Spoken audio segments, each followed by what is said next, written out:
ناظرین، آپ کے اہم اور بڑی خبر سے آگاہ کریں گے۔ وفاقی حکومت کی جانب سے تحریک لبیک پر پابندی عائد کرنے کا اعلان کر دیا گیا ہے۔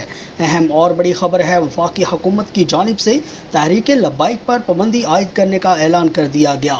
اعلان اسلام آباد میں پریس کانفرنس کرتے ہوئے وزیر داخلہ شیخ رشید نے کیا۔ اور ناموس رسالت کا تعلق ہے، شیخ رشید کی جان حاضر ہے، لیکن جو مسودہ آپ تقاضا کر رہے ہیں، ہم ایسا مسودہ چاہتے ہیں جس سے نبی کا جھنڈا بلند ہو اور کالا کالا رسول اللہ کا علم بلند ہو، لیکن آپ جو کہہ رہے ہیں اس سے دنیا میں ہمارے لیے ایک انتہا پسندانہ سوچ کی